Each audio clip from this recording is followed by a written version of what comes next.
नमस्कार. आज 24 मे 2025 आपण पाहणार आहोत 10 प्रश्न चालू घडामोडीचे 2 ते 3 मिनिटांमध्ये. चला तर आपलं instant GK study YouTube channel subscribe करा आणि व्हिडिओ शेअर करा. प्रश्न पहिला, भारतीय 19 वर्षाखालील क्रिकेट संघाच्या कर्णधारपदी कोणाची निवड करण्यात आली आहे? त्याचं उत्तर आहे आयुष म्हात्रे. प्रश्न दुसरा, मणिपूर उच्च न्यायालयाच्या मुख्य न्यायाधीशपदी कोणाची नियुक्ती करण्यात आली आहे? त्याचं उत्तर आहे जस्टिस केम्पैया सोमशेखर. प्रश्न तिसरा, IB डायरेक्टर तपन कुमार डेका यांचा कार्यकाळ किती वर्षांनी वाढवण्यात आला आहे? त्याचं उत्तर आहे 1 वर्ष. प्रश्न चौथा, भारताचे कोणते राज्य पूर्ण साक्षर राज्य ठरले आहे? तर पहिलं केरळ लिहावं लागतो तर आपल्याला, तर आता लक्षात घ्या, त्याचं उत्तर आहे मिझोरम. भारताचे 100% संपूर्ण साक्षर राज्य मिझोरम. प्रश्न पाचवा, 2025 ते 26 साठी एशियन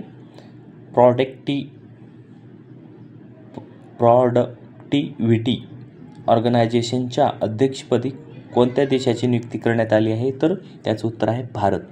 प्रश्न सहावा, वर्ल्ड हायड्रोजन समिट 2025चे आयोजन कोणत्या देशात करण्यात येत आहे? तर त्याचं उत्तर आहे नेदरलँड. महत्त्वाचं, आपलं instant GK study YouTube channel subscribe करा, शेअर करा आणि व्हिडिओ पाहते वेळेस लिहून घ्या तुम्हाला महत्त्वाचे कोणते वाटतात. मी तर हे 10 प्रश्न महत्त्वाचेच घेतो, पण तुम्हाला जे महत्त्वाचे वाटतात ते लिहून घ्या आणि सर्वच महत्त्वाचे वाटत असतील तर सर्वच लिहून घ्या. महत्त्वाचं, आपला व्हिडिओ आपल्या गोरगरीब मित्र व मैत्रिणींना शेअर करा. म्हणजे फ्री दुसरं काही पाहत बसण्यापेक्षा चालू घडामोडी, GK GS प्रश्न उत्तरे देत चला आणि पोलीस भरतीचे व्हिडिओ पण आपण टाकतो, गोळाफेक वगैरे, ते पण पाहत चला. तर प्रश्न सातवा, तिसरा संयुक्त राष्ट्र महासागर संमेलन 2025चे आयोजन कोठे करण्यात येणार आहे? फ्रान्स. प्रश्न आठवा, एशियन प्रॉडक्टिव्हिटी ऑर्गनायझेशनची 60वी बैठक कोठे आयोजित करण्यात आली होती? तर त्याचं उत्तर आहे जकार्ता.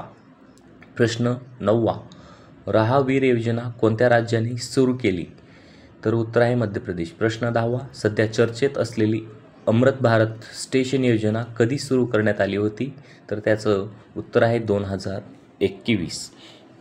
सर्वांना वारंवार विनंती, पोलीस भरती आपल्या तोंडावरच आहे, जाहिरात कधीही पडू शकते, म्हणून सर्वांनी ग्राउंड प्लस अभ्यास दोन्ही सुरू ठेवा. Instant GK study YouTube channel subscribe करा. धन्यवाद.